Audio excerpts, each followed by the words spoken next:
നമസ്കാരം. എക്സാം പോയിന്റിന്റെ പുതിയൊരു ക്ലാസ്സിലേക്ക് പ്രിയ കൂട്ടുകാർക്ക് ഒരിക്കൽ കൂടി സ്വാഗതം.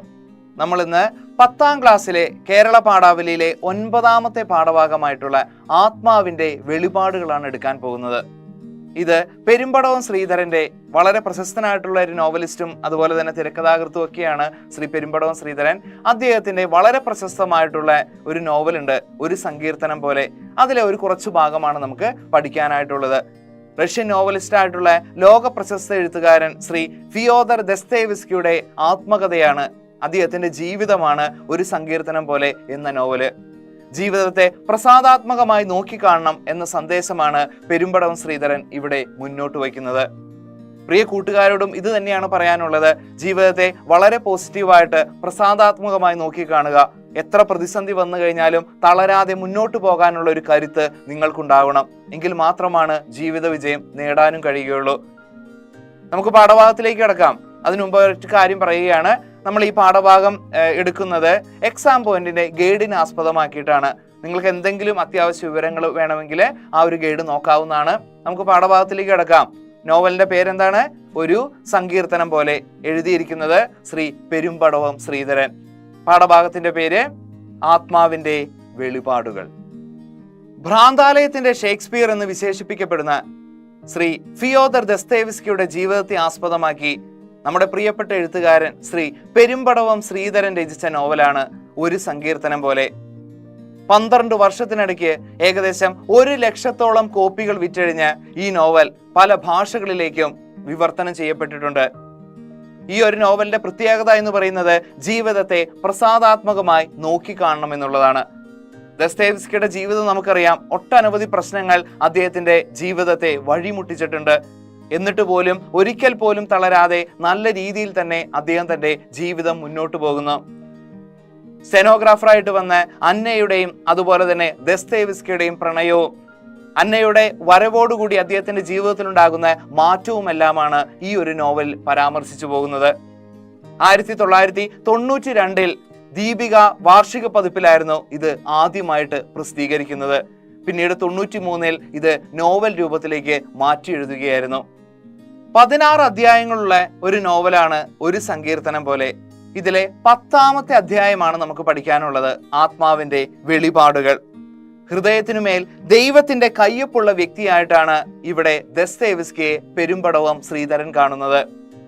ദസ്തയേവ്സ്കിയുടെ ജീവിതം വളരെയധികം പ്രശ്നങ്ങളിലൂടെ കടന്നു പോകുന്ന ഒരു സാഹചര്യത്തിൽ എഴുതിയിട്ടുള്ള ഒരു നോവലായിരുന്നു ചൂതാട്ടക്കാരൻ. ഈ ചൂതാട്ടക്കാരൻ എന്ന് പറഞ്ഞ് ഒരു കൃതി എഴുതുന്ന സമയത്ത്, നോവൽ എഴുതുന്ന സമയത്ത് അദ്ദേഹം അനുഭവിച്ച പ്രശ്നങ്ങളെല്ലാം വളരെ ഭംഗിയായിട്ട് തന്നെ ഇവിടെ പെരുമ്പടവം ശ്രീധരൻ ആവിഷ്കരിച്ചിരിക്കുന്നു. ആ സമയത്താണ് അന്നയെ പരിചയപ്പെടുന്നതും അന്നയോട് പ്രണയമാകുന്നതും. തനിക്ക് ഏറെപ്പെട്ട ഭാര്യയുടെയും അതുപോലെ തന്നെ ജ്യേഷ്ഠന്റെയും മരണവും അതുപോലെ തന്നെ ജ്യേഷ്ഠൻ വരുത്തി വെച്ച ആ കടവുമെല്ലാം തന്നെ വല്ലാത്ത രീതിയിൽ ദസ്തയേവ്സ്കിയെ ബാധിക്കുന്നുണ്ട്. അതിനിടയിൽ അദ്ദേഹം സ്റ്റെല്ലോവ്സ്കി എന്ന പ്രസാധകനിൽ നിന്നും കുറച്ച് പൈസ കടം വാങ്ങുന്നു. 1866 നവംബർ 1 മുൻപ് 160 പേജുള്ള ഒരു നോവൽ തയ്യാറാക്കി കൊടുക്കാം എന്നുള്ള വ്യവസ്ഥയിലായിരുന്നു അദ്ദേഹം ഈ പണം വാങ്ങുന്നത്. പക്ഷേ ചുഴലി രോഗവും മദ്യപാനശീലവും അതുപോലെ തന്നെ മാനസിക വ്യഥകളും എല്ലാം തന്നെ അദ്ദേഹത്തിന് എഴുതാൻ കഴിയാത്തൊരവസ്ഥയിലേക്ക് വരികയാണ്. ആ ഇടയ്ക്കാണ് അദ്ദേഹത്തിന്റെ ആരാധകന്റെ മകളായിട്ടുള്ള അന്ന ജീവിതത്തിലേക്ക് കടന്നു വരുന്നത്. ചൂതാട്ടക്കാരൻ എന്ന നോവൽ എഴുതാനായിട്ട് അന്ന ഒരുപാട് ആരെ സഹായിക്കുന്നു? ദസ്തയേവ്സ്കിയെ സഹായിക്കുന്നുണ്ട്. ജീവിതത്തെ പ്രസാദാത്മകമായി നോക്കിക്കാണണം എന്ന സന്ദേശമാണ് ഇവിടെ പങ്കുവയ്ക്കുന്നത്. ഫിയോദർ ദസ്തയേവ്സ്കി ചില കാര്യങ്ങൾ അദ്ദേഹത്തെ പറ്റി നമ്മൾ അറിയേണ്ടിയിരിക്കുന്നു. നവംബർ 11, 1821 റഷ്യയിലായിരുന്നു അദ്ദേഹം ജനിച്ചത്. മനുഷ്യബന്ധങ്ങളുടെ തീവ്രത തന്റെ കൃതികളിലേക്ക് ആവാഹിച്ച് ദസ്തയേവ്സ്കി എഴുത്തിന്റെ ലോകത്തെ പ്രകാശ ഗോപുരം തന്നെയാണ് നമുക്ക് പറയാം. 19-20 നൂറ്റാണ്ടിലെ റഷ്യൻ സംസ്കാരത്തിന്റെ ഒരു നേർചിത്രം അദ്ദേഹത്തിന്റെ നോവലുകളിൽ നമുക്ക് കാണാനായിട്ട് കഴിയും. കുറ്റവും ശിക്ഷയും, കാരമസോവ് സഹോദരന്മാർ, വിഡ്ഢി, ചൂതാട്ടക്കാരൻ, വൈറ്റ് നൈറ്റ്സ് തുടങ്ങിയവ അദ്ദേഹത്തിന്റെ ഏറ്റവും പ്രശസ്തമായിട്ടുള്ള കൃതികൾ തന്നെയാണ്.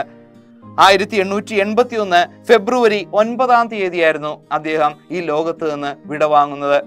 ഇപ്പോഴും ദസ്തയേവ്സ്കി എന്ന് പറയുമ്പോൾ മലയാളിയെ സംബന്ധിച്ച് ആദ്യം ഓർമ്മ വരുന്ന ഒരു നോവൽ എന്ന് പറയുന്നത്, അല്ലെങ്കിൽ ആദ്യത്തെ കാര്യം എന്ന് പറയുന്നത് പെരുമ്പടവം ശ്രീധരന്റെ ഒരു സങ്കീർത്തനം പോലെ എന്ന കൃതി തന്നെയാണ്. കുറ്റബോധത്തിന്റെയും അനുതാപത്തിന്റെയും സ്വരം ബൈബിളിലെ പല സങ്കീർത്തനങ്ങളിലും കാണാറുണ്ട്. അത് തന്നെ നമുക്ക് ദസ്തയേവ്സ്കിയുടെ പല കൃതികളിലും ദർശിക്കാം. അതുകൊണ്ട് തന്നെയാണ് പെരുമ്പടവം ശ്രീധരൻ അദ്ദേഹത്തിന്റെ ജീവിതത്തെ ആസ്പദമാക്കി എഴുതിയ കൃതിക്ക് ഒരു സങ്കീർത്തനം പോലെ എന്നുള്ള പേര് കൊടുക്കാൻ കാരണം. ഇവിടെ ആത്മാവിന്റെ വെളിപാടുകൾ എന്നുള്ള തലക്കെട്ട് കൊടുക്കാനുള്ള കാരണം എന്ന് പറഞ്ഞു കഴിഞ്ഞാൽ അദ്ദേഹത്തിന്റെ ചിന്തയിലൂടെ, അതായത് ദസ്തയേവ്സ്കിയുടെ ചിന്തകൾ, അദ്ദേഹത്തിന്റെ മനസ്സിലുണ്ടാകുന്ന ആ ഒരു വെളിപാടുകളാണ് ഇവിടെ പ്രമേയമായിട്ട് വരുന്നത്. എഴുത്തിലൂടെ നന്മയുടെ ലോകം സൃഷ്ടിക്കാനുള്ള ഒരു വാജ്ഞ അദ്ദേഹത്തിന്റെ കൃതികളിൽ കാണാൻ നമുക്ക് കഴിയും. ഏത് പ്രതിസന്ധികളെയും തുറന്ന മനസ്സോടുകൂടി സമീപിക്കുന്ന ഒരു എഴുത്തുകാരൻ തന്നെയാണ് ശ്രീ ദസ്തയേവ്സ്കി. ജീവിതം എന്ന് പറയുന്നത് എല്ലാ രീതിയിലും പോസിറ്റീവായിട്ട് കാണേണ്ടതാണ്. ആത്മഹത്യ എന്നുള്ള ചിന്ത എല്ലാം മാറ്റിവെച്ചുകൊണ്ട് നല്ലൊരു പോസിറ്റീവായിട്ട് ജീവിതത്തെ കാണണം എന്നുള്ള ചിന്ത കൂടി ഇവിടെ അദ്ദേഹം മുന്നോട്ട് വയ്ക്കുന്നു. ഇവിടെ ജീവിത ദുരന്തങ്ങളിൽ ഒരുപാട് പേര് തളർന്ന അവസരമായിട്ട് ആത്മഹത്യയിലേക്കും അതുപോലെ തെറ്റായിട്ടുള്ള വഴിയിലേക്കും ലഹരികളുടെ ഉപയോഗത്തിലേക്കും എല്ലാം പോകാറുണ്ട്. ഈ ഒരു കൃതിയിലൂടെ പഠിപ്പിച്ചു തരുന്നത് അത്തരത്തിലുള്ള ചിന്തകൾ മാറ്റിവെച്ചുകൊണ്ട് ജീവിതത്തെ തന്നെ ലഹരിയായി കാണണം എന്നുള്ളതാണ്. നമുക്ക് പാഠഭാഗത്തിലേക്ക് കടക്കാം. എല്ലാവരും ടെക്സ്റ്റ് ബുക്ക് എടുക്കുക. ടെക്സ്റ്റ് ബുക്ക് ശ്രദ്ധിക്കുക. നമുക്ക് തുടങ്ങാം. പുലർച്ചയ്ക്ക് മുമ്പെയുള്ള ഏകാന്തവും നിശബ്ദവുമായ വിനാഴികകളാണ്. ആകാശവും ഭൂമിയും മരങ്ങളും മനുഷ്യരും മറ്റു ജീവജാലങ്ങളും ഗാഠനിദ്രയിൽ. ആകാശത്തിന്റെ നിഴൽ പോലെ ഭൂമിയിൽ വെളിച്ചമുണ്ട്. ആ ഒരു ഭാഗം ശ്രദ്ധിക്കുക. ആകാശത്തിന്റെ നിഴൽ പോലെ ഭൂമിയിൽ വെളിച്ചമുണ്ട്. അതായത് ഒരു വെളുപ്പിനൊക്കെ ആവുമ്പോഴേക്കും അദ്ദേഹം പുറത്തേക്കൊന്ന് നടങ്ങാനിറങ്ങുകയാണ്. സെന്റ് പീറ്റേഴ്സിലാണ് അദ്ദേഹം താമസിക്കുന്നത്. സെന്റ് പീറ്റേഴ്സിനെ വെളുത്ത രാത്രികളുടെ നഗരം എന്നാണ് പറയുന്നത്. പ്രഭാതത്തിന് മുൻപേയുള്ള അരണ്ട പ്രകാശത്തെയാണ് ഇവിടെ ആകാശത്തിന്റെ നിഴൽ പോലെ ഭൂമിയിൽ വെളിച്ചമുണ്ടെന്ന് പറയുന്നത്. അല്ലെ, നേരം വെളുക്കുന്നതിന് മുമ്പ് ആകാശത്തുണ്ടാകുന്ന ആ ഒരു ചെറിയ വെളിച്ചം, അത് അദ്ദേഹത്തിന്റെ ജീവിതവുമായിട്ട് ബന്ധപ്പെടുത്താം. ഒരുപാട് പ്രശ്നങ്ങളുണ്ട്. ആ ഇരുട്ടെന്ന് പറയുന്നത് അദ്ദേഹത്തിന്റെ ജീവിതമാണ്. പക്ഷെ അപ്പോൾ പോലും അദ്ദേഹം തന്റെ പ്രതീക്ഷ കൈവിടുന്നില്ല. ആ ഒരു പ്രസാദാത്മകമായിട്ടുള്ള ആ ഒരു ജീവിതം, അതിനെയാണ് ഇവിടെ വെളിച്ചം എന്ന് പറയുന്നത്. വെളുത്ത രാത്രികളുടെ നഗരം എന്ന് വിശേഷിപ്പിക്കപ്പെടുന്ന സെന്റ് പീറ്റേഴ്സിൽ പലപ്പോഴും വെളിച്ചമാണ് ഉണ്ടാവുന്നത്, രാത്രി ഒരിക്കലും ഉണ്ടാകാറില്ല. അതുകൊണ്ട് തന്നെയാണ് ആ ഒരു രീതിയിലുള്ള ഒരു പ്രയോഗം തന്നെ ഇവിടെ നടത്തിയിരിക്കുന്നത്. ദസ്തയേവ്സ്കി അന്നേരം കോട്ടയോട് ചേർന്നുള്ള വഴിയിൽ നിൽക്കുകയായിരുന്നു. വന്യവും ക്രൂരവുമായ ഒരു ചുഴലിയിളക്കത്തിന്റെ ക്ഷീണവും തളർച്ചയും കൊണ്ട് തകർന്ന നിലയിൽ 2 ദിവസം വീടിനുള്ളിൽ കിടന്നു. മുൻപ് നമ്മൾ സൂചിപ്പിച്ചാണ് അദ്ദേഹത്തിനെ ചുഴലി രോഗം വല്ലാതെ രീതിയിൽ ബാധിച്ചിരുന്നു. വലിയൊരു പ്രശ്നം തന്നെയായിരുന്നു അദ്ദേഹത്തെ. ഈ പറഞ്ഞ ദിവസത്തിന് 2 ദിവസം മുമ്പ് അദ്ദേഹത്തിന് ഒരിക്കൽ ചുഴലി രോഗം വന്നു. പിന്നീട് അതിന്റെ ഒരു ക്ഷീണവും തളർച്ചയുമായിട്ട് 2 ദിവസം വീട്ടിൽ തന്നെയായിരുന്നു.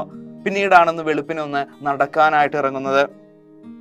പുലർച്ചയ്ക്ക് മുമ്പ് ഒരു ദുസ്വപ്നത്തിൽ നിന്ന് ഞെട്ടി ഉണർന്നപ്പോൾ തോന്നിയത് വെറുതെ പുറത്തിറങ്ങി നടക്കാനാണ്. കുറച്ചു ദൂരം എന്നേ വിചാരിച്ചുള്ളൂ. എന്നാൽ ഇപ്പോൾ എത്ര ദൂരം നടന്നെന്ന് ഓർമ്മയില്ല. സമയകാലങ്ങളുടെ തീരങ്ങൾക്കൊക്കെ അക്കരെ ഏതോ ഒരു അനാദിയിൽ നിന്ന് യാത്ര തുടരുകയായിരുന്നെന്നാണ് അപ്പോൾ തോന്നിയത്. അതായത് സമയവും കാലവും മറന്നുകൊണ്ടുള്ള ദസ്തയേവ്സ്കിയുടെ ആ യാത്രയാണ്. എല്ലാം മറന്നിട്ടുള്ള ഒരു യാത്ര. ഒരുപാട് പ്രശ്നങ്ങളുണ്ട്. ആ ചിന്തകളിലൂടെ അദ്ദേഹം ഇങ്ങനെ നടന്നു പോയിക്കൊണ്ടിരിക്കുന്നു. പ്രകൃതിയുടെ ആത്മാവിൽ നിന്നുയരുന്ന മൗനത്തിന്റെ മൊഴികൾ കേട്ടുകൊണ്ട് നടക്കുമ്പോൾ സെന്റ് പീറ്റേഴ്സ്ബർഗ് നഗരം പ്രപഞ്ചമായി വികസിച്ചു. ആ ഉദയപൂർവ്വ നിമിഷത്തിൽ പ്രപഞ്ചവും താനും മാത്രം. അതായത് ഈ പ്രപഞ്ചത്തില് നമ്മുടെ ജീവിതത്തിനെ അർത്ഥമാക്കുന്ന ആ വരി ഒന്ന് വേണമെങ്കിൽ അടയാളപ്പെടുത്തുക. ആ ഉദയപൂർവ്വ നിമിഷങ്ങളിൽ പ്രപഞ്ചവും താനും മാത്രം. ഈ ലോകത്തിന്റെ ഒരു ചെറിയ ഭാഗമാണ് നമ്മള്. ഈ പ്രപഞ്ചത്തിൽ നമ്മൾ എത്ര ചെറുതാണെന്നുള്ള തോന്നലാണ് അവിടെ വരുന്നത്. ദസ്തയേവ്സ്കി ആ കാര്യങ്ങളെല്ലാം തന്നെ കൃത്യമായിട്ട് തന്നെ മനസ്സിലാവുകയാണ്. തന്റെ ജീവിതത്തെക്കുറിച്ച് ഒരു അവബോധം തന്നെ അദ്ദേഹം നടത്തിക്കൊണ്ടിരിക്കുന്നു. നമ്മളും തിരിച്ചറിയേണ്ട ഒരു കാര്യമാണ്, ഈ ലോകത്തിൽ ഒരുപാട് കോടാനുകോടി ജീവജാലങ്ങളുണ്ട്. അതിലെ ഒരു കണിക മാത്രമാണ് നമ്മൾ. അത് തിരിച്ചറിഞ്ഞ് മുന്നോട്ട് പോവുക. ഒരു മഹാവിജനതയിൽ സ്ഥിതി ചെയ്യുന്ന കോട്ട, ദൂരെ നിശ്ചലമായി നിൽക്കുന്ന പ്ലോപ്ലാർ മരങ്ങൾ, മരക്കൊമ്പുകൾക്കിടയിലൂടെ കാണാവുന്ന പള്ളി ഗോപുരം, അവയൊക്കെയും മൂടിക്കിടക്കുന്ന നിഗൂഢതയിൽ നിന്ന് നിശബ്ദവും ഏകാന്തവും നിശ്ചലവും പ്രകാശപൂർണവുമായ അനശ്വരതയുടെ സങ്കീർത്തനം ദസ്തയേവ്സ്കി വായിച്ചു. ആരും എഴുന്നേറ്റിക്കാത്ത ഒരു സമയമാണ്. എല്ലാം വളരെ ശാന്തമായിട്ടിരിക്കുന്നു. അല്പം കൂടി കഴിഞ്ഞു കഴിഞ്ഞാൽ അവിടെ വളരെ തിരക്ക് വരുന്ന ഒരു കാര്യമാണ്. പക്ഷേ എല്ലാം ശാന്തമായിട്ടിരിക്കുന്നു. തൻ്റെ ജീവിതവും അതുപോലെ ശാന്തമായിട്ട് പോകണമെന്ന് തന്നെയാണ് അദ്ദേഹവും ആഗ്രഹിച്ചത്. ആ പ്രശാന്തതയിൽ നിന്ന് യാത്ര തുടരുമ്പോൾ ദസ്തയേവ്സ്കി ഓർക്കുകയായിരുന്നു, ഈ അനശ്വരതയുടെ തൊട്ടരികിൽ തൻ്റെ ജീവിതത്തിന്റെ അനുഭവതലം ഏതു വിധത്തിലാണ്?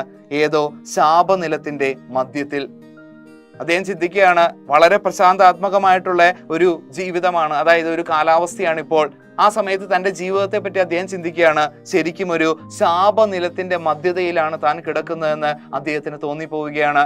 കാരണം തൻ്റെ ഭാര്യയുടെയും സഹോദരന്റെയും മരണം, പണത്തിന്റെ പ്രശ്നം, അതുപോലെ തന്നെ നോവൽ എഴുതാനായിട്ട് അദ്ദേഹത്തിന് മാനസികമായിട്ട് കഴിയുന്നില്ല. അതിനിടയിലാണ് ചുഴലി രോഗം വരുന്നത്. മദ്യപാനശീലം അദ്ദേഹത്തെ ആകെ താറുമാറാക്കിയും കളഞ്ഞിരുന്നു. തോൽവികളും തകർച്ചകളും നഷ്ടങ്ങളും അവമാനങ്ങളും സഹിച്ച് ഇങ്ങനെ ജീവിതം തുടരുന്നതിൽ എന്തർത്ഥമാണുള്ളത്? ഇങ്ങനത്തെ ഒരു ജീവിതത്തിന് എന്തർത്ഥമാണുള്ളത്? ഒടുവിൽ താൻ ആർക്കും വേണ്ടാത്ത ഒരാളായി തീരുകയല്ലേ?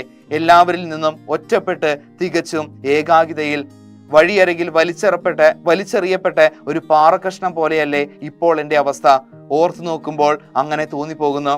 യാഥാർത്ഥ്യത്തിന്റെ കടിച്ചുകീറലുകളിൽ നിന്ന് രക്ഷപ്പെടാൻ ഒരു അഭയകേന്ദ്രം കണ്ടെത്തുന്നത് പ്രാർത്ഥനയിലാണ്. എന്നാൽ ഒരു പ്രാർത്ഥനയിൽ എത്ര നേരം മനുഷ്യന് ഇരിക്കാൻ കഴിയും? അതിൽ നിന്ന് പുറത്തു കടക്കുമ്പോഴോ വീണ്ടും കഴുകന്റെ നഖങ്ങളിലേക്ക്, എങ്ങും പോകാനില്ല, വീണ്ടും തൻ്റെ ദുർവിധിയിലേക്കല്ലാതെ. തൻ്റെ ജീവിതം വെറുമൊരു പേക്കിനാവായി തീരുന്നു. അദ്ദേഹത്തിന് മനസ്സിലെ ചിന്തകളാണ്, എന്തിനു വേണ്ടിയാണ് താൻ ജീവിക്കുന്നത്? തൻ്റെ ജീവിതത്തിന് എന്തർത്ഥമുണ്ട്? ആകെ ഒരു ആശ്രയം എന്ന് പറഞ്ഞാൽ പ്രാർത്ഥന മാത്രമാണ്. ആ പ്രാർത്ഥന കൊണ്ട് എത്ര നേരം ഇരിക്കാൻ കഴിയും? ആ പ്രാർത്ഥന കഴിഞ്ഞിറങ്ങുമ്പോൾ വീണ്ടും മനസ്സിനെ പല പല കാര്യങ്ങൾ പറയുന്നു. തൻ്റെ ജീവിതത്തിലെ തോൽവികളെയും നഷ്ടങ്ങളെയും എല്ലാം തന്നെ ആ മനുഷ്യൻ വീണ്ടും ഓർത്തിരിക്കുകയാണ്. ദസ്തയേവ്സ്കിയുടെ പ്രഭാത സവാരിയോടെയാണ് പാഠഭാഗം തുടങ്ങുന്നത്. ആ ഭാഗമാണ് നമ്മളിപ്പോൾ പറഞ്ഞത്. അദ്ദേഹത്തിന്റെ ചിന്തകൾ, അദ്ദേഹത്തിന്റെ ആ ഒരു ജീവിതത്തിന്റെ അവസ്ഥ എത്ര ഭീകരമാണെന്നെല്ലാം തന്നെ അദ്ദേഹം സ്വയം ഓർക്കുകയാണ്. ബാക്കി ഭാഗത്തിലേക്ക് നമുക്ക് കിടക്കാം. ഷേക്സ്പിയറിന്റെ മാക്ബത്തിലെ ചില വരികള് ആ സമയത്ത് അദ്ദേഹത്തിന്റെ മനസ്സിൽ മാറ്റൊലി കൊള്ളുകയാണ്. Life's but a walking shadow, a poor player that struts and frets his hour upon the stage and then is heard no more. It is a tale told by an idiot, full of sound and fury, signifying nothing. എന്ന് പറഞ്ഞു കഴിഞ്ഞാൽ ജീവിതം എന്ന് പറഞ്ഞാൽ സഞ്ചരിക്കുന്ന ഒരു നിഴൽ മാത്രമാണ്. അവിടെ അരങ്ങിൽ ഞെളിഞ്ഞും അതുപോലെ തന്നെ നടന്നും വെറുപിടിച്ചും സമയം കഴിക്കുന്ന ഒരു പാവം നടൻ മാത്രം. പിന്നെ കേൾപ്പോരില്ല, ഒരു വിഡ്ഢി പറഞ്ഞ ഏതോ കഥയാണിത്. നിറയെ ശബ്ദവും രോഷവും, തീർത്തും അർത്ഥശൂന്യം. തൻ്റെ ചുറ്റുപാടുകളെയും ജീവിതത്തെ എല്ലാം തന്നെ ഇതുമായിട്ട് ബന്ധപ്പെടുത്തിയാണ് ദസ്തയേവ്സ്കി കാണുന്നത്. നഗര ചത്തുരം കടന്നു പോകുമ്പോൾ ആകാശത്തിന്റെ അടിവിളറി തുടങ്ങുന്നത് ദസ്തയേവ്സ്കി കണ്ടു. എന്ന് പറഞ്ഞു കഴിഞ്ഞാൽ ആകാശം പയ്യെ വെളിച്ചത്തിലേക്ക് വരുന്നു, നേരം വെളുക്കാനായിട്ട് തുടങ്ങുന്നു എന്നർത്ഥം. ഇന്ന് ചിലപ്പോൾ എമിലി വരും. എമിലി എന്ന് പറഞ്ഞാൽ ചേട്ടന്റെ ഭാര്യയാണ്. ദസ്തയേവ്സ്കിയുടെ ചേട്ടന്റെ പേര് മൈക്കിൾ എന്നാണ്. മൈക്കിളിന്റെ ഭാര്യ എമിലി. ആ ഒരു കുടുംബത്തെ നോക്കേണ്ട ഒരു ഉത്തരവാദിത്വം, ചേട്ടന്റെ മരണശേഷം ആ കുടുംബത്തെ നോക്കേണ്ട ഉത്തരവാദിത്വം ഇപ്പോൾ ദസ്തയേവ്സ്കിയുടെ ചുമലിലാണ്. എവിടെ നിന്ന് പണം ഉണ്ടാക്കി കൊടുക്കുമെന്നുള്ള ഒരു വേദന അദ്ദേഹത്തിനുണ്ടായിരുന്നു. കാരണം ഇനി ആ കുടുംബത്തിൽ വിൽക്കാനായിട്ട് ഒന്നും തന്നെ ബാക്കിയില്ല. യാതൊരു എത്തും പിടിയും കിട്ടുന്നില്ല. ഇനി വിൽക്കാൻ ആ വീട്ടിലാകെ ശേഷിച്ചിട്ടുള്ളത് 4-5 മരസ്പൂണുകൾ മാത്രമാണ്. ബാക്കിയൊക്കെ വിറ്റു, അല്ലെങ്കിൽ പണയം വെച്ചു. പാത്രങ്ങൾ വരെ. പാത്രങ്ങൾ വിറ്റത് പാഷായ്ക്ക് വേണ്ടിയാണ്. മറ്റൊരു പ്രധാനപ്പെട്ട കഥാപാത്രമാണ് ഇവിടെ പാഷ. മരിയ എന്നാണ് ദസ്തയേവ്സ്കിയുടെ ഭാര്യയുടെ പേര്. ഭാര്യയ്ക്ക് ആദ്യ ഭർത്താവിൽ, അവരുടെ ഭർത്താവ് മരിച്ചു പോരുന്ന ഒരു വിധവയാണ് ദസ്തയേവ്സ്കി കെട്ടിയത്. മരിയയ്ക്ക് ആദ്യ ഭർത്താവിലുണ്ടായ മകനാണ് പാഷ. വളരെ മോശമായിട്ടായിരുന്നു പെരുമാറിക്കൊണ്ടിരുന്നത്. വലിയ മദ്യപാനി കൂടിയായിരുന്നു. പാത്രങ്ങൾ വിറ്റത് പാഷയ്ക്ക് വേണ്ടിയാണ്. അവൻ ഇന്ന് വന്ന് ചോദിക്കുമ്പോൾ എന്തു ചെയ്യും? ഇല്ലെന്നു പറഞ്ഞാൽ അവൻ പോവുകയില്ല. അവന്റെ പോക്കിരിത്തരം കുറെ കൂടിപ്പോകുന്നുണ്ട്. ഈയിടെ കള്ളുകുടിയും കൂടുതലാണെന്ന് കേട്ടു. ഉപദേശിച്ചിട്ടൊന്നും പ്രയോജനമില്ല. ഉപദേശത്തിന്റെ കുറവ് കൊണ്ടാണോ മനുഷ്യൻ ചീത്തയാകുന്നത്? വലിയൊരു ചോദ്യമാണ് മുന്നോട്ട് വയ്ക്കുന്നത്, അല്ലെ? ഉപദേശം കൊണ്ട് മാത്രം ഒരുപക്ഷെ ഒരാൾ നന്നാകണമെന്നില്ല. സ്വയം തോന്നേണ്ട ഒരു കാര്യം കൂടിയാണ്. സാഹചര്യങ്ങൾ മനുഷ്യനെ മാറ്റും, സ്വാഭാവികമാണ്. പക്ഷെ നമുക്ക് നമ്മുടെ ജീവിതത്തിൽ ചില തീരുമാനങ്ങൾ എടുക്കാനായി കഴിയും. ബാക്കി ഭാഗത്തിലേക്ക് കിടക്കാം. അല്ലെങ്കിൽ ഞാൻ എന്തിനാണ് ഇങ്ങനെ ഒന്നിനു പിറകെ ഒന്നായി പ്രാരാബ്ധങ്ങൾ വലിച്ച് തലയിൽ വയ്ക്കുന്നത്? ഈയിടെ ഒരു പരിചയക്കാരൻ കളിയാക്കി, വയ്യാവേലികൾ വലിച്ച് തലയിൽ വയ്ക്കുന്നത് നിങ്ങളുടെ ഒരു മനോരോഗമാണെന്ന്. എതിർക്കാനും തർക്കിക്കാനും പോയില്ല. എന്തെല്ലാം കുഴപ്പങ്ങളുള്ള ഒരാളാണ് താൻ എന്ന് സ്വയം വിചാരിച്ച് ഒരു തമാശ കേട്ടാലെന്ന പോലെ ചിരിച്ചു. ഒരുപാട് പ്രശ്നങ്ങളുള്ള സമയത്ത് പോലും അദ്ദേഹം ഈ ജീവിതത്തെ വളരെ ലളിതമായിട്ടാണ് കാണുന്നത്. എല്ലാ പ്രശ്നങ്ങളെയും വലിയൊരു ചുമടായിട്ട് തലയിലെടുത്തു വയ്ക്കാൻ ഒട്ടും താല്പര്യമില്ലാത്തൊരു വ്യക്തി കൂടിയാണ് ദസ്തയേവ്സ്കി എന്ന് നമുക്ക് ഇതിലൂടെ മനസ്സിലാകും. വാസ്തവത്തിൽ തമാശയാണോ അത്? അല്ലെന്ന് തീർച്ചയുണ്ട്. എങ്കിലും ആലോചിച്ചു പോവുകയാണ്, മനുഷ്യന് എല്ലാ ചുമടുകളും ഇറക്കി വയ്ക്കാനാകുമോ? സഹിക്കാനൊന്നുമില്ലാത്ത ജീവിതം യഥാർത്ഥത്തിൽ ജീവിതമാണോ? വലിയൊരു ചോദ്യം തന്നെയാണത്, അല്ലേ? സഹിക്കാനൊന്നുമില്ലാത്ത ജീവിതം യഥാർത്ഥത്തിൽ ജീവിതം തന്നെയാണോ? അതായത് നമ്മുടെ ജീവിതം മറ്റുള്ളവർക്കും വേണ്ടി ഒന്ന് മാറ്റിവെക്കുമ്പോഴും സഹിക്കുമ്പോഴും ത്യജിക്കുമ്പോഴാണ് ജീവിതം അർത്ഥപൂർണമാകുന്നത്. അല്ലാതെ നമുക്ക് വേണ്ടി മാത്രം ജീവിച്ചു കഴിഞ്ഞാൽ ജീവിതത്തിന് എന്ത് അർത്ഥമുണ്ടെന്നാണ് ഇവിടെ ചോദിക്കുന്നത്. ഒപ്പം നടക്കുന്ന ഒരു സ്നേഹിതനോടെന്ന പോലെ ദസ്തേവ്സ്കി സ്വയം സംസാരിച്ചു. ഞാൻ എൻ്റെ ജീവിതത്തെക്കുറിച്ച് പറയാം, മുഴുവനുമല്ല, അത് അസാധ്യമാണ്. എനിക്കങ്ങനെ സരളമായി പറയാൻ വയ്യാത്ത സംഗതികളുമുണ്ട്. ചേട്ടൻ മൈക്കിളിന് ഒരു പ്രസിദ്ധീകരണം ഉണ്ടായിരുന്ന കാര്യം അറിയാമല്ലോ, എപ്പോക്ക്. ചേട്ടൻ മൈക്കിൾ നമ്മൾ മുൻപ് സൂചിപ്പിച്ചിരുന്നു, അദ്ദേഹത്തിന് ഒരു പ്രസാധകശാലയുണ്ടായിരുന്നു, ഒരു പ്രസിദ്ധീകരണം ഉണ്ടായിരുന്നു. അതിന്റെ പേര് എപ്പോക്ക് എന്നാണ്. അതൊരുമാതിരി പച്ച പിടിച്ചു വരികയായിരുന്നു. എൻ്റെ അധോതല കുറിപ്പുകൾ അതിലാണ് വെളിച്ചം കണ്ടത്. അദ്ദേഹത്തിന്റെ ഒരു പ്രശസ്തമായിട്ടുള്ള കൃതിയാണ്. എൻ്റെ സാഹിത്യ ജീവിതത്തിൽ അതൊരു നാഴികക്കല്ലായിരുന്നു. ചേട്ടൻ കണ്ടെടുത്തുനിന്നൊക്കെ കടം മേടിച്ചാണ് ആ മാസിക തുടങ്ങിയത്. കനത്ത നഷ്ടത്തിൽ പിന്നെ അത് നിർത്തേണ്ടി വന്നു. താങ്ങാൻ പറ്റാത്ത ഒരടിയായിരുന്നു അത്. എല്ലാ അർത്ഥത്തിലും അതോടെ ചേട്ടൻ വീണു. ഞാനപ്പോൾ മോസ്കോവിൽ ഭാര്യയുടെ അടുത്തായിരുന്നു. ഏതു നേരത്താണ് അവളെ മരണം അനുഗ്രഹിക്കുന്നറിയാതെ ഞാൻ അവളുടെ അരികിൽ കാത്തിരിക്കുകയായിരുന്നു. ഓർത്തു നോക്ക്, ഭാര്യയുടെ മരണം കാത്ത് ഒരാൾ 12 മാസം അവളുടെ അരികിൽ നിസ്സഹായനായിരിക്കുന്നത്. അവൾ മേരിയ എന്നെ അഗാധമായി സ്നേഹിച്ചു. ഞാൻ അവൾക്ക് അതേ അളവിൽ സ്നേഹം തിരിച്ചു നൽകുകയും ചെയ്തു. എന്ന് വച്ചാൽ അത്ര ഗംഭീരമായ ഒരു സ്നേഹത്തിൽ നിന്നാണ് ഞങ്ങളുടെ ജീവിതം തുടങ്ങിയത്. രണ്ടുപേരുടെ കാര്യമാണ് പ്രധാനമായിട്ട് പറയുന്നത് ഇവിടെ. മൈക്കിൾ എന്ന് പറഞ്ഞ സഹോദരൻ മുൻപ് നമ്മൾ പറഞ്ഞതാണ്. അതുപോലെ ഭാര്യ മരിയ വളരെയധികം കുറെ നാള് രോഗശയ്യയിലായിരുന്നു. ആ കാത്തിരിപ്പായിരുന്നു ശരിക്കും മരണത്തിന് വേണ്ടിയുള്ള ഒരു കാത്തിരിപ്പായിരുന്നു. എല്ലാ രീതിയിലും നല്ല രീതിയിലുള്ള ഒരു ജീവിതമായിരുന്നു അദ്ദേഹം മുന്നോട്ട് നയിച്ചുകൊണ്ടിരുന്നത്. എപ്പോക്ക് എന്ന് പറഞ്ഞ ഒരു മാസിക തുടങ്ങിയതിനു ശേഷം അവരുടെ ജീവിതം പച്ച പിടിച്ചു വരികയായിരുന്നു. പൊടുന്നനെയാണ് അത് നിലം പൊത്തിയത്. അതിനുശേഷം മൈക്കിൾ ആകെ കടക്കാരനും പ്രാരാബ്ധക്കാരനുമാകുന്നു. പെട്ടെന്ന് തന്നെ ആ വേദന അദ്ദേഹത്തെ മരണത്തിലേക്ക് കൈപിടിച്ച് നടത്തുകയായിരുന്നു. അതേസമയം തന്നെ ദസ്തേവ്സ്കിക്ക് മറ്റൊരു ജീവിത പ്രശ്നം ഉണ്ടായിരുന്നത് ഭാര്യയുടെ അസുഖമാണ്. ഭാര്യയ്ക്ക് ഇങ്ങനെ രോഗശയ്യയിലായിട്ട് കുറെ നാളായി. അവളുടെ മരണത്തെ കാത്തുമാണ് ആ മനുഷ്യൻ നടക്കുന്നത്. വലിയ രീതിയിൽ തന്നെ ജീവിതം മാറി മറഞ്ഞു പോകുന്ന ചില സന്ദർഭങ്ങൾ. ഒരു സ്നേഹിതനോടെന്ന പോലെ ദസ്തേവ്സ്കി ഇവിടെ സ്വയം സംസാരിക്കുകയാണ്. തൻ്റെ ജ്യേഷ്ഠനെ പറ്റിയും അതുപോലെ തന്നെ ഭാര്യയെ പറ്റിയും എല്ലാം തന്നെ ആ മനുഷ്യൻ ഓർക്കുകയാണ്. ഭാര്യ മരിയുമായിട്ടുള്ള ജീവിതം വളരെയധികം സ്നേഹത്തോടു കൂടിയാണ് തുടങ്ങിയത്. പക്ഷേ അദ്ദേഹത്തിന് വലിയ സന്തോഷമുണ്ടായിരുന്നില്ല. അതിന്റെ കാരണം എന്താണെന്ന് കൂടി ബാക്കിയുള്ള വരികളിൽ പറയുന്നുണ്ട്. അതൊക്കെ പറഞ്ഞാൽ ആർക്കും മനസ്സിലാവില്ല. നിങ്ങൾ അത്രയധികം സ്നേഹിച്ചിട്ടോ എന്ന് ചോദിക്കാം. അവളുടെ സ്വഭാവം അങ്ങനെയായിരുന്നു. മനസ്സിന്റെ മിഥ്യാധാരണകളും ചാബല്യങ്ങളും കൊണ്ട് ജീവിതം അവൾ ദുരിതപൂർണമാക്കി. ഭാര്യയ്ക്ക് നല്ല രീതിയിൽ സംശയവും വളരെ മോശമായിട്ട് തന്നെയാണ് പിൽക്കാലത്ത് ദസ്തേവ്സ്കിയോട് പെരുമാറിയത്. അതുകൊണ്ട് തന്നെ വലിയ പ്രശ്നങ്ങൾ ആ കുടുംബത്തിലുണ്ടായിരുന്നു. എൻ്റെ ജീവിതം അവൾ ഏതോ ശാപം കൊണ്ട് നിറക്കിയായിരുന്നു. എനിക്ക് അങ്ങനെയാണ് തോന്നുന്നത്. എന്നിട്ടും എനിക്ക് അവളെ വെറുക്കാൻ കഴിഞ്ഞില്ല. ഒരു ശാപകരമായിട്ടുള്ള ഒരു ജീവിതമാണ് ശരിക്കും മരിയ ദസ്തേവ്സ്കി സമ്മാനിച്ചത്. പക്ഷെ ഒരിക്കൽ പോലും അവളെ വെറുക്കാനായിട്ട് ആ മനുഷ്യന് കഴിഞ്ഞില്ല. ഞാൻ എൻ്റെ ജീവിതത്തിൽ കണ്ടിട്ടുള്ള ഏറ്റവും നല്ല സ്ത്രീ അവളായിരുന്നു. അവൾ പോയി കഴിഞ്ഞപ്പോഴാണ് ശവക്കുഴിയിൽ അവളോടൊപ്പം എന്താണ് അടക്കിയതെന്ന് ഞാൻ അറിയുന്നത്. വളരെ ഇമ്പോർട്ടൻ്റ് ആയിട്ടുള്ള ഭാഗമാണ്, അണ്ടർലൈൻ ചെയ്തു വെക്കുക. അവൾ പോയി കഴിഞ്ഞപ്പോഴാണ് ശവക്കുഴിയിൽ അവളോടൊപ്പം എന്താണ് അടക്കിയതെന്ന് ഞാൻ അറിയുന്നത്.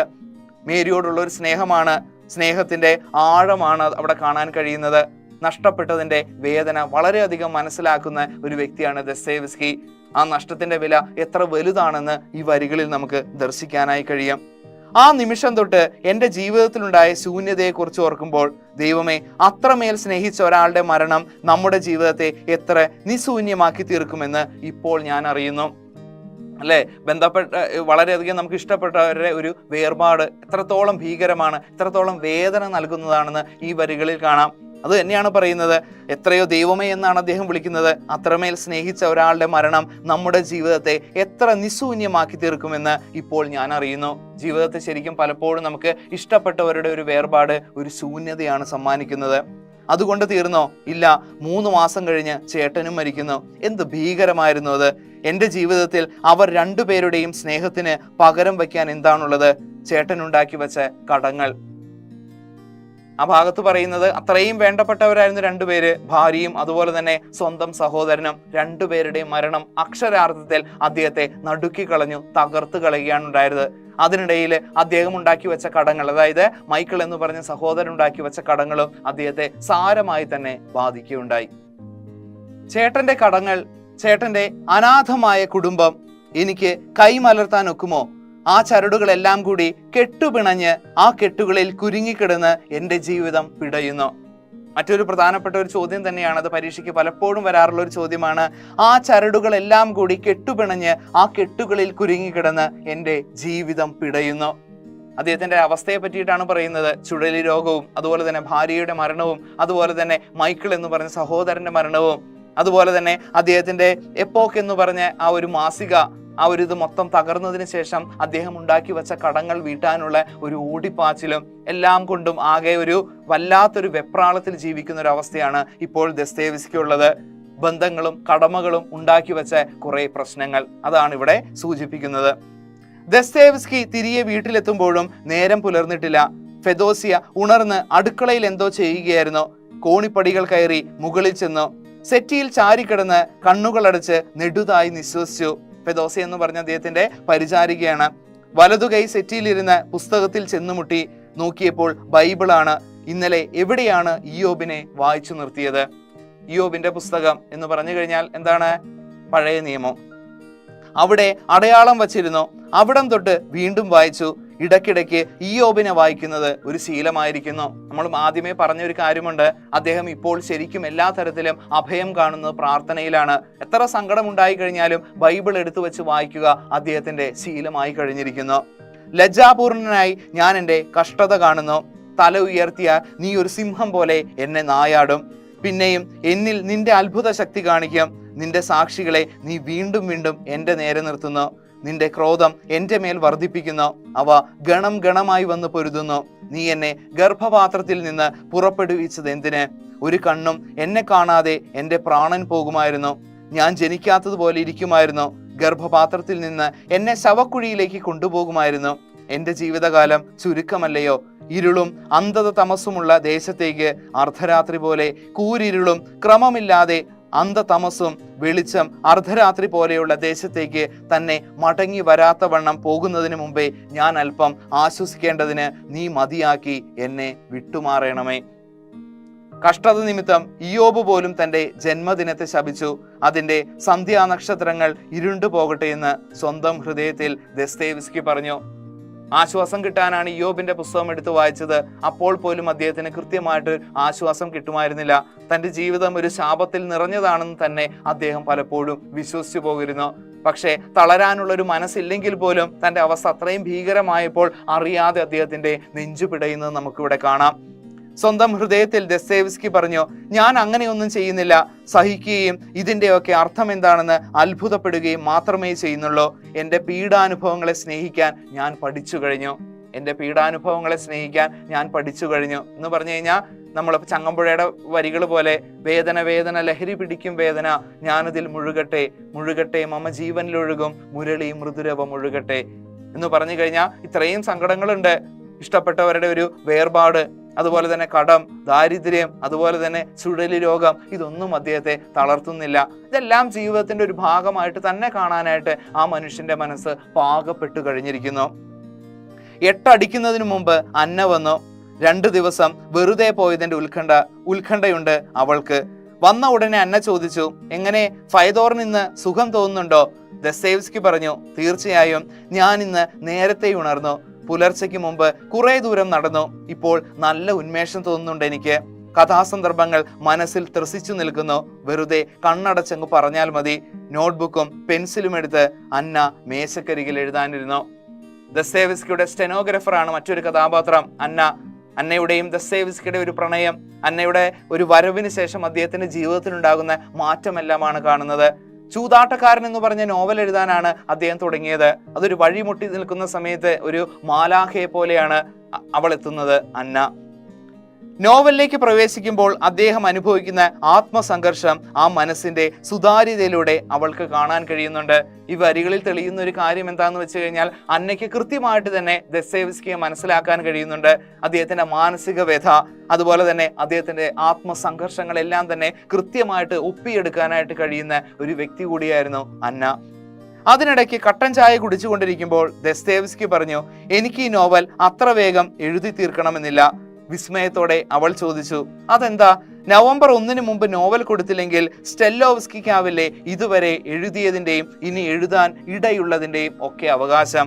മുൻപ് സൂചിപ്പിച്ച പോലെ സ്റ്റെല്ലോവ്സ്കി എന്ന് പറഞ്ഞ പ്രസാധകന്റെ കയ്യിൽ നിന്ന് കുറെ പണം വാങ്ങിച്ചിരുന്നു. കുറച്ച് നാൾ സമയമാണ് കൊടുത്തത്. 1866 നവംബർ 1 മുമ്പ് അത് കൊടുത്തില്ലെങ്കിൽ അയാൾക്കായിരിക്കും പിന്നീടുള്ള എഴുതിയതിന്റെയും എഴുതാൻ പോകുന്നതിന്റെയും എല്ലാം തന്നെ ഒരു അവകാശം വരുന്നത്. പിന്നെ സ്റ്റെല്ലോവ്സ്കി ദസ്തയേവ്സ്കി പറഞ്ഞു, അയാൾ പോയി തുലയട്ടെ. അങ്ങനെ സമയനിബന്ധന വെച്ച് എങ്ങനെ നോവൽ എഴുതും? നോവൽ എപ്പോൾ തീരുമെന്ന് എഴുത്തുകാരന് പറയാനൊക്കുമോ? ഇത് നിലമുഴുതുന്ന പോലെയോ പാറ പൊട്ടിക്കുന്ന പോലെയല്ല. ഇത് ആത്മാവിന്റെ ഒരു വെളിപാടാണ്. അതിനുവേണ്ടി ധ്യാനിച്ചിരിക്കുമ്പോൾ ഒരു നിബന്ധനയും എഴുത്തുകാരനെ ബാധിക്കുന്നില്ല. സ്റ്റെല്ലോവ്സ്കിക്ക് കൃത്യസമയത്ത് ഇത് എഴുതി കൊടുക്കണം. 160ഓളം പേജ് വരുന്ന ഒരു നോവലാണ് എഴുതി കൊടുക്കേണ്ടത്. അത് എഴുതി കൊടുക്കാനായിട്ട് തനിക്കിപ്പോൾ താല്പര്യമില്ല എന്നാണ് ദസ്തയേവ്സ്കി എന്നോട് പറയുന്നത്. കാരണം നമുക്കറിയാം, ഒരു കൃതി എഴുതണമെങ്കിൽ, ഒരു കവിത എഴുതണമെങ്കിൽ, നോവൽ എഴുതണമെങ്കിലൊക്കെ വല്ലാത്തൊരു ബുദ്ധിമുട്ടുണ്ട്. അത് ഇന്ന സമയം കൊണ്ട് ഇന്ന സന്ദർഭത്തിൽ എഴുതി തീർക്കണമെന്ന് ഒരിക്കലും ആർക്കും പറയാനായിട്ട് കഴിയില്ല. അത് ആ നോവലിന്റെ ആ ഒരു എഴുത്തുകാരന് പോലും ഒരുപക്ഷെ പറയാനായിട്ട് കഴിയില്ല എന്നാണ് ദസ്തയേവ്സ്കി പറയുന്നത്.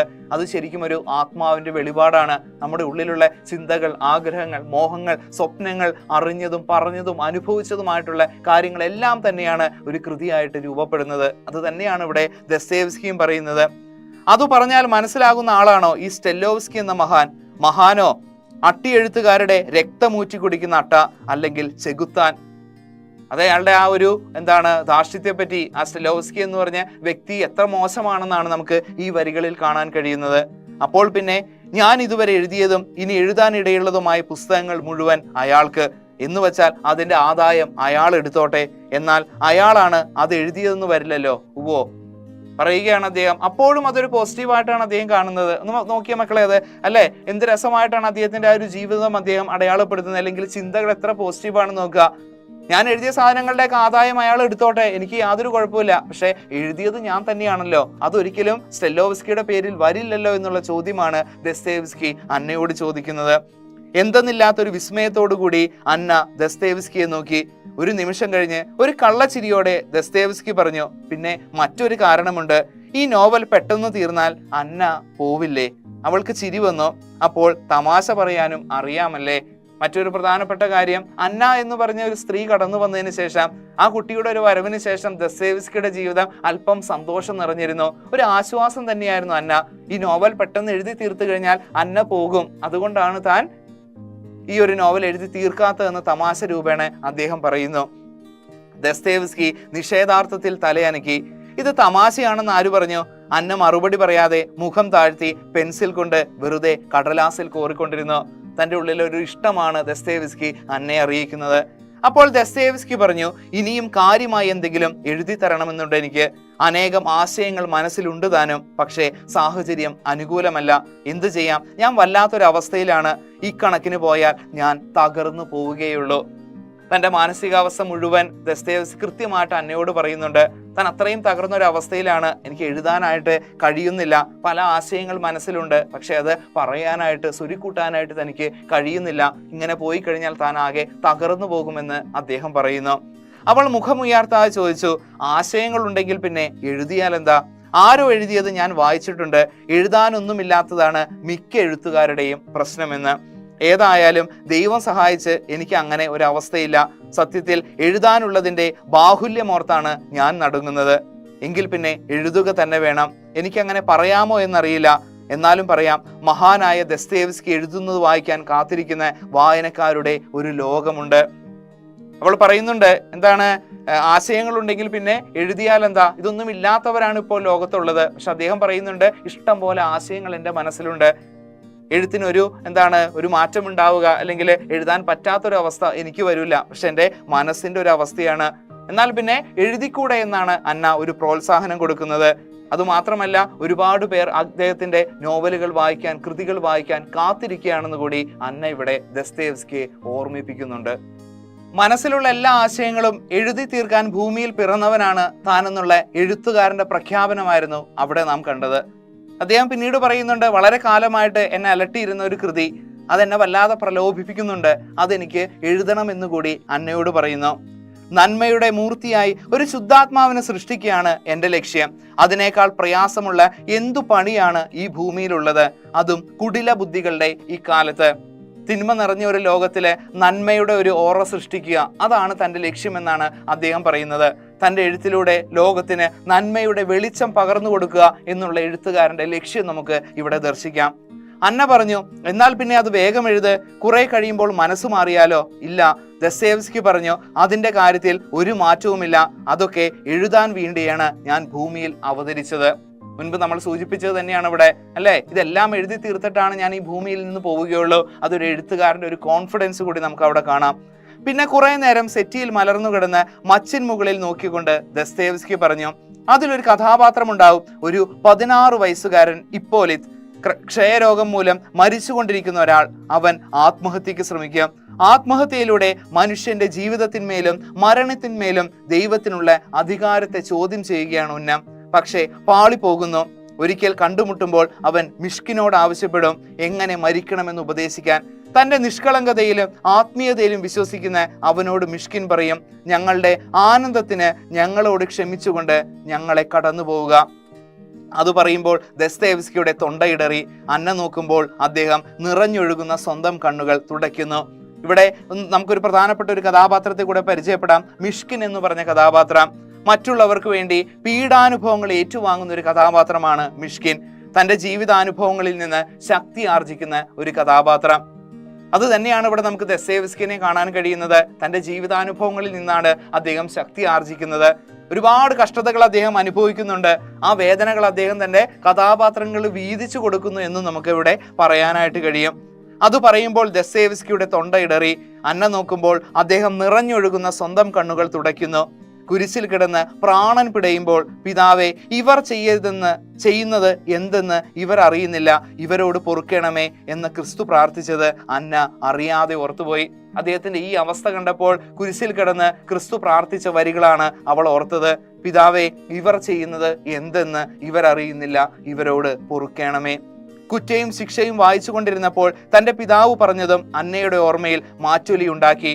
കുറ്റവും ശിക്ഷയും വളരെ ഫേമസ് ആയിട്ടുള്ള ദസ്തയേവ്സ്കിയുടെ ഒരു നോവലാണ്. ദസ്തയേവ്സ്കിയുടെ നോവലിന്റെ വലിയൊരു ആരാധകൻ കൂടിയാണ് അന്നയുടെ പിതാവ്. അതുകൊണ്ട് തന്നെയാണ് ഈ ഒരു ജോലിക്കായിട്ട് അവൾ എത്തുന്നതും. മനുഷ്യന്റെ ഉള്ളിലെ കാടുകളും ഗുഹകളും കൊടുമുടികളും ഗർത്തങ്ങളും കടുംതൂക്കുകളും മരുഭൂമികളും ചതുപ്പുകളും ഇരുണ്ട കോട്ടകളും അൾത്താരകളും വിള്ളലുകളും വിജനതകളും ഇതുപോലെ വേറെ ആരും കാണിച്ചു തന്നിട്ടില്ല. ധാരാളം ആത്മക്ഷതങ്ങൾ ഏറ്റിട്ടുള്ള ഒരാളാണെന്ന് ഇന്നാളൊരിക്കൽ പറഞ്ഞു, ഓർമ്മയുണ്ടോ? അന്ന ചോദിച്ചു. ആ ആത്മക്ഷതങ്ങൾ സ്വന്തം കഥാപാത്രങ്ങൾക്കും വീതിച്ചു കൊടുക്കുന്നുവല്ലേ? വലിയൊരു ചോദ്യമാണ് അവൾ ചോദിച്ചത്. ആ ആത്മക്ഷതങ്ങൾ സ്വന്തം കഥാപാത്രങ്ങൾക്കും വീതിച്ചു കൊടുക്കുന്നു എന്നല്ലേ? ദസ്തയേവ്സ്കിയുടെ നോവലുകളൊക്കെ വായിച്ചു കഴിഞ്ഞാൽ നമുക്ക് മനസ്സിലാവുന്ന ഒരു കാര്യമുണ്ട്. ഭയങ്കര വേദനയുള്ള ഒരുപാട് കഥാപാത്രങ്ങൾ നമുക്ക് കാണാനായിട്ട് കഴിയും. അത് ശരിക്കും ദസ്തയേവ്സ്കിയുടെ ജീവിതാനുഭവങ്ങൾ തന്നെയാണ്. അദ്ദേഹം തൻ്റെ വേദനകൾ, താൻ അനുഭവിക്കുന്ന കഷ്ടതകളൊക്കെ തന്നെയാണ് കഥാപാത്രങ്ങൾക്ക് വീതിച്ചു കൊടുക്കുന്നതെന്ന് നിസ്സംശയം നമുക്ക് പറയാനായിട്ട് കഴിയും. നീ എൻ്റെ ഹൃദയത്തിനകത്താണോ നിൽക്കുന്നത്? വലിയൊരു ചോദ്യമാണ് പിന്നീട് ചോദിക്കുന്ന അന്നയോട് ദസ്തയേവ്സ്കി. എന്താണ്? നീ എൻ്റെ ഹൃദയത്തിനകത്താണോ നിൽക്കുന്നത്? അന്ന തന്നെ വളരെ വ്യക്തമായിട്ട് തന്നെ മനസ്സിലാക്കി കഴിഞ്ഞു, തൻ്റെ അവസ്ഥകൾ മനസ്സിലാക്കി കഴിഞ്ഞു എന്ന് ദസ്തയേവ്സ്കി മനസ്സിലാകുന്ന ഒരു മുഹൂർത്തമാണത്. നീ എൻ്റെ ഹൃദയത്തിനകത്താണോ നിൽക്കുന്നത് എന്ന് ചോദിക്കുന്ന വിസ്മയത്തോടെ ദസ്തയേവ്സ്കി അന്നയുടെ കണ്ണുകളിലേക്ക് നോക്കി. എന്നിട്ട് ഒരു നെടുവീർപ്പോടെ ചോദിച്ചു, അല്ലാതെ ഞാൻ അവർക്ക് എന്ത് കൊടുക്കും? അപ്പോൾ അന്നയ്ക്കൊരു കുസൃതി തോന്നി. എന്നിട്ട് ജീവിതത്തെ വെറുക്കാനും അവരെ പഠിപ്പിക്കും അല്ലേ? അല്ലാതെ ഞാൻ എൻ്റെ വേദനകൾ, ഞാൻ അനുഭവിക്കുന്ന കാര്യങ്ങളൊക്കെ വേദനകളാണ്, അതാണ് എൻ്റെ കഥാപാത്രങ്ങൾക്ക് എനിക്ക് വീതിച്ചു കൊടുക്കാനായിട്ട് കഴിയൂ എന്നാണ് ദസ്തയേവ്സ്കി അന്നയോട് പറയുന്നത്. അപ്പൊ അതിന് മറുപടിയായിട്ട് അന്ന ചോദിക്കുന്നുണ്ട്, ജീവിതത്തെ വെറുക്കാനും അവരെ പഠിപ്പിക്കുമോ എന്ന്. ഞാൻ ഉദ്ദേശിച്ചതിനേക്കാൾ എത്രയോ മിടുക്കിയാണ് നീ. അന്നയുടെ കണ്ണുകളിൽ നിന്ന് സ്വന്തം കണ്ണുകൾ എടുക്കാതെ ദസ്തയേവ്സ്കി പറഞ്ഞു. പക്ഷേ അവിടെ പിഴപറ്റി. ഓരോ ദുരന്തവും ജീവിതത്തെ കൂടുതൽ സ്നേഹിക്കാനാണ് എന്നെ പഠിപ്പിച്ചത്. അവൾക്ക് ആ ഒരു കാര്യത്തിൽ മാത്രമാണ് തെറ്റുപറ്റിയത്. ജീവിതത്തിൽ വെറുപ്പാനാണോ അല്ലെങ്കിൽ വെറുപ്പിക്കാനാണോ കഥാപാത്രങ്ങളോട് പറയുന്നത്, അല്ലെങ്കിൽ അവരെ തോന്നിപ്പിക്കുന്നത്, പഠിപ്പിക്കുന്നത് എന്നാണ് അന്ന ചോദിക്കുന്നത്. പക്ഷെ ഒരിക്കലും ജീവിതത്തെ വെറുക്കാനല്ല, മറിച്ച് ഇതെല്ലാം തന്നെ ലളിതമായിട്ട് മാറ്റിയെടുക്കാനും ജീവിതത്തിൽ കൂടുതൽ സ്നേഹിക്കാനുമാണ് പഠിപ്പിക്കുന്നത് എന്നാണ് ദസ്തയേവ്സ്കി പറഞ്ഞത്. നമ്മൾ ആദ്യം സൂചിപ്പിച്ചതുപോലെ ജീവിതത്തെ പ്രസാദാത്മകമായിട്ട് നോക്കിക്കാണാനുള്ള ഒരു മനസ്സ് അദ്ദേഹത്തിനുണ്ടായിരുന്നു. എന്തെല്ലാം പ്രശ്നങ്ങൾ അദ്ദേഹത്തെ, ഒരു മനുഷ്യൻ അനുഭവിക്കേണ്ടുന്ന എല്ലാ തരത്തിലുള്ള പ്രശ്നങ്ങളും അനുഭവിക്കുന്ന ഒരു വ്യക്തിയാണ്. രോഗം, ഇഷ്ടപ്പെട്ടവരുടെ വേർപാട്, പൈസ ഇല്ലാത്തൊരവസ്ഥ, എഴുത്തുകാരൻ എന്നുള്ളതിൽ എഴുതാൻ പറ്റാത്തൊരു മാനസിക സംഘർഷങ്ങൾ, അങ്ങനെ ഒരുപാട് പ്രശ്നങ്ങൾ. എന്നിട്ട് പോലും ഒരിക്കൽ പോലും അദ്ദേഹം പിന്നോട്ട് പോയില്ല. അദ്ദേഹം ഒരിക്കലും ആത്മഹത്യയിലേക്ക് പോയില്ല. ജീവിതം നല്ലൊരു പ്രതീക്ഷയോടുകൂടി തിരിച്ചു വരുമെന്നുള്ള രീതിയാണ് അദ്ദേഹത്തിനുണ്ടായിരുന്നത്. ഒരു മഹൽ സന്നിധിയിൽ എന്ന പോലെ അവൾ ശിരസ്സു കുനിച്ചു. അദ്ദേഹത്തിന്റെ വാക്കുകള്, അവിടെ പിഴപറ്റി ഓരോ ദുരന്തവും ജീവിതത്തെ കൂടുതൽ സ്നേഹിക്കാനാണ് എന്നെ പഠിപ്പിച്ചത്. ഒരു മഹൽ സന്നിധിയിൽ എന്ന പോലെ അവൾ ശിരസ്സു കുനിച്ചു. ഇത്രയും ബഹുമാനമാണ് ആ മനുഷ്യനോട് തോന്നിയത്. എന്തെല്ലാം അനുഭവിച്ചു, എന്നിട്ട് പോലും ജീവിതത്തെ ഇപ്പോഴും നല്ല രീതിയിൽ പ്രസാദാത്മകതയോടെ നോക്കിക്കാണാനായിട്ട് നിൽക്കുന്ന ആ ഒരു മനുഷ്യനെ എല്ലാ രീതിയിലും ബഹുമാനിക്കുകയും അതുപോലെ ഒരു വിസ്മയമായിട്ട് തന്നെയാണ് അന്ന കാണുന്നത്. ഓരോ ദുരന്തവും തന്നെ കൂടുതൽ ജീവിതത്തെ സ്നേഹിക്കാനാണ് പഠിപ്പിച്ചതെന്നാണ് അന്നയോട് ദസ്തയേവ്സ്കി പറയുന്നത്. ഇയ്യോബ് ചെയ്തതുപോലെ സ്വന്തം ജീവിതത്തെ തള്ളിപ്പറയുകയല്ല ഇവിടെ ദസ്തയേവ്സ്കി ചെയ്യുന്നത്. വളരെ പ്രസാദാത്മകമായിട്ട് ജീവിതത്തെ നോക്കി കാണുന്നു. അത് വലിയൊരു സന്ദേശമാണ് മുന്നോട്ട് വയ്ക്കുന്നത്. നമുക്കുള്ള വലിയൊരു പാഠം തന്നെയാണ്. എന്തെല്ലാം ദുരന്തങ്ങൾ ഉണ്ടായിക്കഴിഞ്ഞാലും ജീവിതത്തിൽ നിന്ന് ഒളിച്ചോടാവാതെ ആത്മഹത്യ എന്നുള്ള ചിന്തയെല്ലാം മാറ്റിവെച്ചുകൊണ്ട് നല്ല രീതിയിൽ തന്നെ നമ്മൾ മുന്നോട്ട് പോവുക. എത്രയോ പ്രശ്നങ്ങൾ അനുഭവിച്ചൊരു വ്യക്തിയാണ് ദസ്തയേവ്സ്കി, അല്ലേ? അതേ രീതിയിൽ നമുക്ക് എല്ലാവർക്കും പ്രശ്നങ്ങൾ വരാം. ഒരിക്കലും ജീവിതം ഒരുപോലെ ആയിരിക്കില്ല. കയറ്റങ്ങളുണ്ടാവും, ഇറക്കങ്ങളുണ്ടാവും. ഒരു ഇരുട്ടുണ്ടെങ്കിൽ വെളിച്ചമുണ്ടാകുമെന്നുള്ള പ്രതീക്ഷയോടുകൂടി തന്നെയാണ് നമ്മൾ ജീവിതത്തെ നോക്കി കാണേണ്ടത്. തോൽവിയിൽ പിടഞ്ഞു വീണ് കഴിഞ്ഞാൽ അല്ലെങ്കിൽ തളർന്നു പോയി കഴിഞ്ഞാൽ നമ്മുടെ ജീവിതമാണ് തളർന്നു പോകുന്നത്, തോറ്റുപോകുന്നത്. എന്ത് പ്രതിസന്ധി ഉണ്ടെങ്കിലും മുന്നോട്ട് പോകാനുള്ള ഒരു കരുത്ത് നമുക്കുണ്ടാവണം. അത് തന്നെയാണ് ദസ്തയേവ്സ്കിയുടെ ജീവിതത്തിലൂടെ പെരുമ്പടവം ശ്രീധരൻ നമുക്ക് പഠിപ്പിച്ചു തരുന്ന പാഠം. ഇത്രയാണ് പ്രധാനമായിട്ട് ഈ പാഠഭാഗത്തിൽ പറയാനുള്ളത്. വളരെ ഈസി ആയിട്ടുള്ള ഒരു ചാപ്റ്ററാണ്. ദസ്തയേവ്സ്കി, അന്ന, അതുപോലെ തന്നെ മൈക്കിൾ, മരിയ, അങ്ങനെ ഓരോ കഥാപാത്രങ്ങൾ കൃത്യമായിട്ട് ഓരോരുത്തർക്കും കൃത്യമായിട്ടുള്ള ഐഡന്റിറ്റി കൊടുത്തിട്ടുണ്ട്. ആ കഥാപാത്രങ്ങൾ എങ്ങനെയാണ് ദസ്തയേവ്സ്കിയുടെ ജീവിതത്തിൽ പ്രശ്നങ്ങൾ ഉണ്ടായത്, എന്തെല്ലാം പ്രശ്നങ്ങളാണ് ഉണ്ടാകുന്നത്, അന്ന എങ്ങനെയാണ് അദ്ദേഹത്തെ സപ്പോർട്ട് ചെയ്യുന്നത്, ജീവിതത്തെ അദ്ദേഹം നോക്കിക്കാണുന്നത് എങ്ങനെ, ഇതെല്ലാം തന്നെ നമുക്ക് വ്യക്തമായിട്ട് മനസ്സിലാക്കി തരുന്നുണ്ട്. ഇതെല്ലാം തന്നെ വളരെ ഇമ്പോർട്ടൻ്റ് ആണ്. പ്രധാനപ്പെട്ട ശ്രദ്ധിക്കേണ്ട മുഹൂർത്തങ്ങൾ എന്ന് പറയുന്നത് ആ ചരടുകളെല്ലാം കൂടി കെട്ടുപിണഞ്ഞ് ആ കെട്ടുകളിൽ കുടുങ്ങിക്കിടന്ന് തൻ്റെ ജീവിതം പിടയുന്നു. ഓൾറെഡി നമ്മളത് പറഞ്ഞു പോയിട്ടുള്ള കാര്യങ്ങളാണ്. ജീവിത സങ്കീർണതകളെ ഏൽപ്പിച്ച കടുത്ത ആഘാതത്തിൽ നിന്നുമാണ് ദസ്തയേവ്സ്കി ഇത്തരം ചിന്തകൾ ഉണ്ടാകുന്നത്. തൻ്റെ ജീവിതത്തിലെ ഓരോ പ്രശ്നങ്ങളും, കുടുംബ പ്രശ്നങ്ങളും വ്യക്തിപരമായ പ്രശ്നങ്ങളും അദ്ദേഹത്തിന്റെ ജീവിതത്തെ താറുമാറാക്കുന്ന കാര്യങ്ങൾ, സഹോദരനായിട്ടുള്ള മൈക്കിളിന്റെ അവസ്ഥ, അതുപോലെ മൈക്കിൾ മരിച്ചു പോകുന്നത്, ഭാര്യ മരിച്ചു പോകുന്നത്, കടം വന്നു കയറുന്നത്, ഇതെല്ലാം തന്നെയാണ് അദ്ദേഹത്തിന്റെ മനസ്സിലുണ്ടാകുന്ന കാര്യങ്ങൾ. ഓൾറെഡി നമ്മളത് പറഞ്ഞു പോയതാണ്. പിന്നെ രണ്ടാമത്തെ കാര്യം, ആകാശത്തിന്റെ നിഴൽ പോലെ ഭൂമിയിൽ വെളിച്ചമുണ്ട്. പാഠഭാഗം തുടങ്ങുന്നത് തന്നെയുള്ള ഒരു ഭാഗം, അത് നമ്മൾ ഓൾറെഡി പറഞ്ഞു പോയതാണ്. നമുക്കിനി ചോദ്യത്തിലേക്ക് കിടക്കാം. ഒരു ചോദ്യമാണ് പ്രധാനമായിട്ട് ഇവിടെ നൽകിയിരിക്കുന്നത്. സാധാരണ സാഹിത്യകാരന്മാരിൽ നിന്ന് ദസ്തയേവ്സ്കിയെ വ്യത്യസ്തനാക്കുന്ന എന്തെല്ലാം സവിശേഷതകളാണ് അന്നയുടെ വാക്കുകളിലൂടെ വ്യക്തമാകുന്നത്? മുൻപൊക്കെ നമ്മൾ പറഞ്ഞതുപോലെ നല്ലൊരു ഇൻട്രൊഡക്ഷൻ ഇതിന് കൊടുക്കണം. അറിയാലോ നമുക്കത്. പെരുമ്പടവം ശ്രീധരൻ എഴുതിയ ഒരു സങ്കീർത്തനം പോലെ എന്ന നോവലിലെ കുറച്ചു ഭാഗമാണ് ആത്മാവിന്റെ വെളിപാടുകൾ.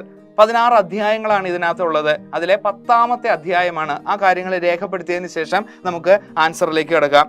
ജീവിതത്തിലെ ദുരിതങ്ങൾ മനുഷ്യരെ നിരാശരാക്കും. എന്നാൽ ജീവിതത്തെ കൂടുതൽ കൂടുതൽ സ്നേഹിക്കാനുള്ള വഴികളായാണ് ദസ്തയേവ്സ്കി ദുരിതങ്ങളെയും വേദനകളെയും കണ്ടത്. വിധി അദ്ദേഹത്തിന് നൽകിയത് മാത്രമല്ല, അദ്ദേഹം ഏറ്റെടുത്ത പ്രാരാബ്ദങ്ങളും ഉത്തരവാദിത്തങ്ങളും ദുരിതങ്ങളും എല്ലാം തന്നെ ആ ഭാരം ഇരട്ടിപ്പിക്കുകയാണ്. അതായത് സഹോദരൻ മൈക്കിളിന്റെ ആ കുടുംബത്തെ നോക്കുക, അതുപോലെ തന്നെ തൻ്റെ ഭാര്യയുടെ ആദ്യ മകനായിട്ടുള്ള, അതായത് കല്യാണത്തിലുണ്ടായ ഒരു മകനെ നോക്കുക. ഇതെല്ലാം തന്നെ അദ്ദേഹം ഏറ്റെടുത്ത ഒരു പ്രാരാബ്ദം തന്നെയാണ്. അതുപോലെ തന്നെ അദ്ദേഹത്തിന്റെ ചൂതുകളി ഭ്രാന്ത്, മദ്യപാനശീലം, ചുഴലി രോഗം, ദാരിദ്ര്യം, ഇതെല്ലാം തന്നെ അദ്ദേഹത്തെ താറുമാറാക്കുന്നുണ്ട്. ബന്ധങ്ങളുടെ ബാധ്യതകളും വഞ്ചനയും ചതിയും എല്ലാം തന്നെ ആ മനസ്സിനെ അതുപോലെ തന്നെ വല്ലാതെ ആഘാതം ഏൽപ്പിച്ചിട്ടുണ്ട്. അത് അദ്ദേഹത്തിന്റെ ആരോഗ്യത്തെയും സാരമായി ബാധിക്കുന്നു. പക്ഷേ എന്നിട്ടെല്ലാം തന്നെ എത്രയൊക്കെ പ്രശ്നങ്ങൾ ഉണ്ടായാലും തൻ്റെ ജീവിതത്തെ വളരെയധികം സ്നേഹിച്ചു എന്നുള്ളതാണ് അത്ഭുതകരമായിട്ടുള്ള ഒരു കാര്യം. സാധാരണ എഴുത്തുകാരുടെ ഒരു രീതി എന്ന് പറഞ്ഞാൽ എഴുതാൻ വിഷയങ്ങളില്ലാത്തതാണ്. പക്ഷേ ദസ്തേവ്സ്കി എന്ന് പറഞ്ഞു കഴിഞ്ഞാൽ ഇഷ്ടം പോലെ എഴുതാനായിട്ടുള്ള ഒരു ആശയങ്ങൾ അദ്ദേഹത്തിന്റെ മനസ്സിലുണ്ട്. എഴുതാനുള്ള ഒരു ആധിക്യം കൊണ്ടുള്ള ഒരു വീർപ്പുമുട്ടലാണ് അദ്ദേഹത്തിന് അനുഭവിക്കേണ്ടി വന്നത്. നന്മകളിലുള്ള ഉറച്ച വിശ്വാസവും അദ്ദേഹത്തിന്റെ ഏറ്റവും വലിയ സവിശേഷതയാണ്. തൻ്റെ കൃതികളിലൂടെ നല്ലൊരു സന്ദേശം ലോകത്തിന് നൽകണമെന്നുള്ള ഒരു ചിന്തയും അദ്ദേഹം മുന്നോട്ട് വയ്ക്കുന്നുണ്ട്. ഇതൊക്കെ തന്നെയാണ് ഇതിനകത്ത് പ്രധാനമായിട്ടും നമ്മൾ പഠിക്കേണ്ട ഒരു കാര്യം. അപ്പോൾ വളരെ രസകരമായിട്ടുള്ള വളരെ നല്ലൊരു പോസിറ്റീവ് വൈബ് നൽകുന്ന ഒരു പാഠഭാഗമാണ് പെരുമ്പടവം ശ്രീധരന്റെ ഒരു സങ്കീർത്തനം പോലെ എന്ന നോവലിലെ കുറച്ചു ഭാഗമായിട്ടുള്ള ആത്മാവിന്റെ വെളിപാടുകൾ. പാഠഭാഗം കൃത്യമായിട്ട് മനസ്സിലായെന്ന് വിശ്വസിക്കുന്നു. കഥാപാത്രങ്ങളുടെ ഓരോ സവിശേഷതകൾ മനസ്സിലാക്കുക, പാഠഭാഗം നല്ല രീതിയിൽ വായിക്കുക. നിങ്ങൾക്ക് എന്തെങ്കിലും കൂടുതൽ അറിവ് വേണമെങ്കിൽ എക്സാം പോയിന്റിന്റെ ഗൈഡ് നോക്കാവുന്നതാണ്. അതിൽ ആശയങ്ങളും ക്വസ്റ്റ്യൻ ആൻസറുകളും പഴയ ചോദ്യോത്തരങ്ങളെല്ലാം തന്നെ കിടക്കുന്നുണ്ട്. അപ്പോൾ വീണ്ടും നമുക്ക് കണ്ടുമുട്ടാം. അതുവരേക്കും ജീവിതത്തെ വളരെയധികം സന്തോഷത്തോടു കൂടി നോക്കി കാണുക. തെറ്റുകളിൽ തളരാതെ നല്ല പോസിറ്റീവായിട്ട് തന്നെ ഓരോ കാര്യങ്ങൾ പഠിക്കുക, വിജയികളാവാനായിട്ട് ശ്രമിക്കുക. അപ്പം എല്ലാ വിധത്തിലുള്ള ആശംസകളും നേരുന്നു. അപ്പോൾ മറ്റൊരു ക്ലാസ്സിൽ കാണാം. അതുവരേക്കും താങ്ക് യു.